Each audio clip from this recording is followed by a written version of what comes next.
माँ, ये राधिका है, तुम्हारी बहू। राधिका गांव में हॉस्पिटल में नर्स का काम करती है। बस हम दोनों में दोस्ती हो गई और हमने शादी कर ली।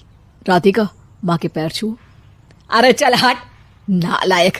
अरे मैंने क्या क्या सपने देखे थे कि तेरी शादी किसी अमीर घर में करूंगी और दहेज में लाखों रुपए लूंगी, और तू गांव की इस मामूली लड़की को मेरी बहू बनाकर ले आया। लेकिन बेटे की जिद के आगे सुनीता देवी मजबूर हो जाती है। राधिका सुनीता देवी को फूटी आंख भी नहीं भाती थी। तुम चिंता मत करो भाग्यवान, हम दोनों मिलकर अपनी बहू को इतना सताएंगे कि वो हमसे तंग आकर ये घर छोड़कर चली जाएगी। फिर हम अपने बेटे की शादी किसी बड़े सेठ की बेटी से कर देंगे, ठीक है? अगले दिन सुनीता देवी अपने बेटे का कमरा साफ कर रही होती है। तभी बहू के सामान में उसे एक बड़ी बड़ी मूंछों वाले आदमी की तस्वीर दिखाई देती है और उसके कंधे पर एक बड़ी सी बंदूक टंगी होती है। तस्वीर के नीचे लिखा होता है डाकू मंगल सिंह। ये किसकी तस्वीर है बहू? ये मेरे पिताजी की तस्वीर है। बस फिर क्या था। ये सुनते ही सुनीता देवी के हाथ पैर कांपने लगते हैं। वो भागती हुई सीधा अपने पति के कमरे में जाती है। अरे गजब हो गया जी, गजब। अरे क्या हो गया भाग्यवान? हमारी बहू एक मशहूर डाकू मंगल सिंह की बेटी है। हे भगवान, अब क्या होगा? क्या कहा? डाकू मंगल सिंह? अरे मर गए रे। सुना है वो तो बड़ा ही खतरनाक डाकू है, मारता ज्यादा है गिनता कम है। लोग पुलिस वाले भी उसके नाम से कांपते हैं। अरे सुना है वो तो हर हफ्ते 2-4 लोगों का ऊपर का टिकट कटवा ही देता है। हे भगवान, अब हम क्या करेंगे? ये हमारे नालायक बेटे ने कैसी मुसीबत हमारे गले बांध दी। हाँ वो तो है, अगर हमने बहू को जरा भी तकलीफ दी तो उसका बाप मंगल सिंह हमें गोली से उड़ा देगा। अब जो मैं कहता हूँ उसे ध्यान से सुनो। तुम बहू से बिल्कुल घर के काम मत करवाना, और ध्यान रहे उसे किसी प्रकार की तकलीफ नहीं होनी चाहिए, समझ गई ना? और ऐसा ही होता है। अगले दिन सुनीता देवी रसोई में खाना बना रही होती है कि तभी, ये क्या माँ जी, मेरे रहते आप खाना बना रही हैं? चलिए हटिए, मैं खाना बना देती हूँ। अरे नहीं नहीं बहू, तू यहाँ क्यों आ गई? जा, तू अपने कमरे में जाकर आराम कर, मैं खाना बना लूंगी। सुनीता देवी जिद करके राधिका को भेज देती है।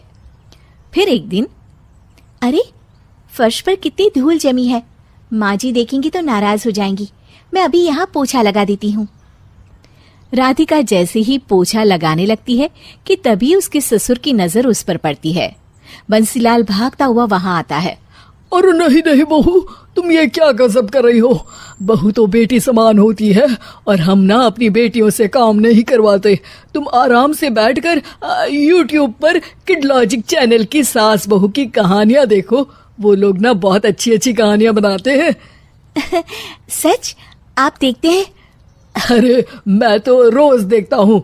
शहर की बहू तो मेरी फेवरेट कहानी है। हाँ, ये कहकर बंसीलाल पोछा लगाने लगता है। इस तरह राधिका के सास ससुर सारा दिन उसकी खुशामद में लगे रहते हैं और उसे किसी महारानी की तरह रखते थे। कैसा लगा बहू? पिज्जा टेस्टी तो है ना? अच्छा, मीठे में क्या खाओगी बोलो तो? माँ जी, मुझे तो काजू कतली बहुत पसंद है और उसके बाद एक गिलास लस्सी मिल जाए तो मजा आ जाएगा। ये सुनते ही सुनीता देवी अपने पति को कोहनी मारते हुए कहती है, अरे सुना नहीं बहू क्या मांग रही है? जल्दी से भागकर बाजार जाइए और सब खरीद कर ले आइए। हाँ हाँ भाग्यवान, अभी जाता हूँ। राधिका की तो 5 उंगलियां घी में थी। वो तो अपने ससुराल में मजे कर रही थी। दूसरी तरफ राधिका की सास उसके लिए कभी नई साड़ी खरीद लाती तो कभी उसके लिए नए गहने बनवा देती। फिर एक दिन डाकू मंगल सिंह अपनी बेटी राधिका से मिलने अपने आदमियों के साथ आता है। उन सबको देखते ही राधिका के सास ससुर डर के मारे कांपने लगते हैं। मर गया रे, डाकू मंगल सिंह तो सच में कितना डरावना दिखता है, ऊपर से इतनी बड़ी बंदूक लेकर घूमता है। कैसे है समधी जी? क्या हुआ? आप इतना घबरा क्यों रहे हैं? और आपको इतना पसीना क्यों आ रहा है? आपकी तबीयत तो ठीक है ना? जी अभी तक तो ठीक है, पर लगता है बहुत जल्द खराब होने वाली है। क्या कहा आपने? जी कुछ नहीं, बताइए बताइए कैसे आना हुआ। दरअसल आज आपके शहर में हमारी नाटंकी मंडली का प्रोग्राम है, तो इसी बहाने सोचा बेटी का ससुराल भी देखता चलूं। ये सुनते ही राधिका के सास ससुर हैरान हो जाते हैं। क्या कहा? आप नौटंकी में काम करते हैं? हाँ माँ जी, पिताजी डाकू की एक्टिंग बहुत अच्छी करते हैं। उन्हें तो कई अवार्ड भी मिल चुके हैं।